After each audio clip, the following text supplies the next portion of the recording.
1 আগষ্ট তাৰিখে আমি অৰুণোদয় আঁচনি পুনৰ আৰম্ভ কৰিলোঁ। 6 আগষ্ট তাৰিখৰ পৰা আমি নিযুত বাবু আৰু নিযুত মইনা আঁচনি আমি আৰম্ভ কৰিলোঁ। আৰু আজি আমি ৰহা সমষ্টিৰ পৰা আমাৰ সুলভ মূল্যৰ মচুৰ দালি আৰু চেনি বিতৰণৰ কাৰ্যসূচীটিও আমি আৰম্ভ কৰিবলৈ ইয়াত সমবেত হৈছোঁ। আমি বৰ্তমান আপোনালোকক নিমখটো দিব পৰা নাই কিবা এটা কাৰিকৰী অসুবিধাৰ বাবে, কিন্তু কিছুদিনৰ ভিতৰতে আপোনালোকে দালি চেনি আৰু লগত নিমখটো আপোনালোকে পোৱা আৰম্ভ কৰিব। আজি আমি আপোনালোকক দালি আৰু চেনিৰে এই কাৰ্যসূচীটো আমি আৰম্ভ কৰিছোঁ। এতিয়াৰ পৰা প্ৰতি মাহৰ 1 তাৰিখৰ পৰা 10 তাৰিখৰ ভিতৰত আমি যি অন্ন সেৱা সপ্তাহ পালন কৰোঁ, তাতে আপোনালোকে বিনামূলীয়া চাউল আৰু চেনি আৰু দালি আপোনালোকে কিনিব পাৰিব।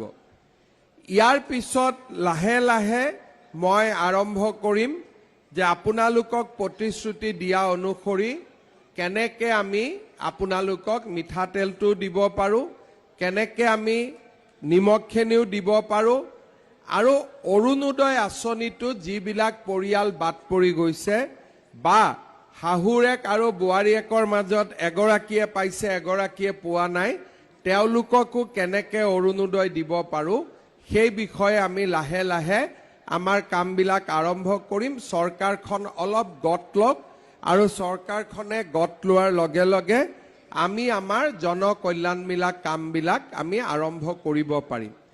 এইবাৰ চৰকাৰ গঠন কৰাৰ পিছতে আমি উজনিত যিটো বান পৰিস্থিতিৰ সন্মুখীন হ'বলগীয়া হ'ল, তাৰ বাবে আমাৰ বহুত কষ্ট আৰু পৰিশ্ৰম সেইটো ফালে আমি লৈ যাবলগীয়া হোৱা বাবে আমি বহুখিনি কাম অলপ পিছ পৰি গৈছে, কিন্তু এতিয়া বান পৰিস্থিতি লাহে লাহে খাম কাটিছে আৰু আমি চৰকাৰখনে আপোনালোকক প্ৰতিশ্ৰুতি দি যোৱা অনুসৰি বিভিন্ন নতুন নতুন উন্নয়নমূলক আঁচনি আমি হাতত ল'ব আৰম্ভ কৰিম আৰু আমি আপোনালোকৰ আশা আকাংক্ষাসমূহ পূৰণৰ বাবে আমি আগবাঢ়ি যাম। আজি আপোনালোকক আমি জনাবলৈ পাই ভাল পাইছোঁ যে আমি যি বিনামূলীয়া চেনি বা আমাৰ বিনামূলীয়া চাউল সুলভ মূল্যত আমি চেনি বা দালি দিওঁ, ই অসমৰ 70 লাখ পৰিয়ালক সামৰি লয় আৰু 2,11,11,645 গৰাকী ব্যক্তি এই আঁচনিৰ পৰা উপকৃত হয়।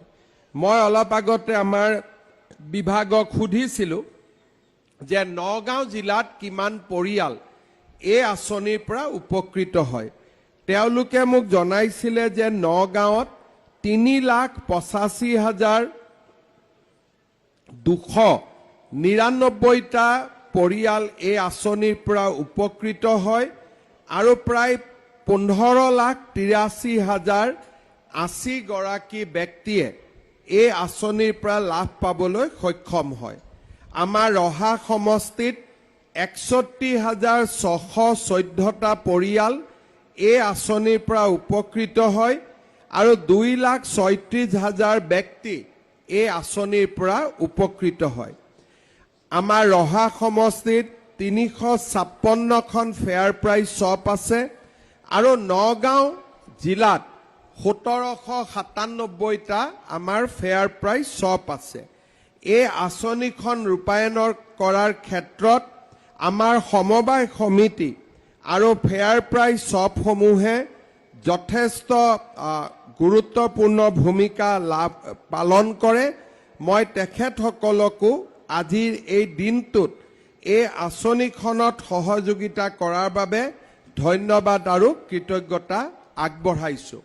আমাৰ প্ৰধানমন্ত্ৰী ডাঙৰীয়াই আমাক বিনামূলীয়াকৈ চাউল দিয়ে।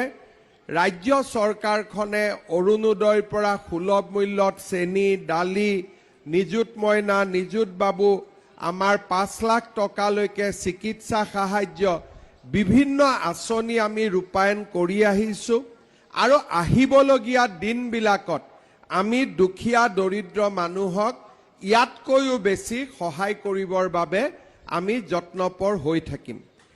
আঁচনিখনৰ সমান্তৰালভাৱে মই আজি আৰু দুটা কথা ক'ব খুজিছোঁ। ইলেকশ্যনৰ পিছত মই ৰহা সমষ্টিত প্ৰথমবাৰৰ বাবে আহিছোঁ।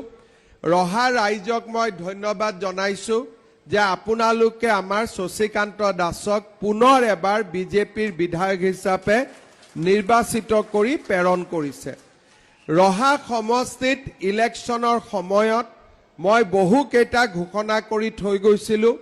আপোনালোকক মই প্ৰতিশ্ৰুতি দিছোঁ যে অহা 5 বছৰত ৰহা সমষ্টিৰ উন্নয়নৰ কাৰণে আমি বহুত কাম কৰিম আৰু আপোনালোকৰ যিমান আশা আৰু আকাংক্ষা আছে তাক আমি নিশ্চিতভাৱে পূৰণ কৰিম।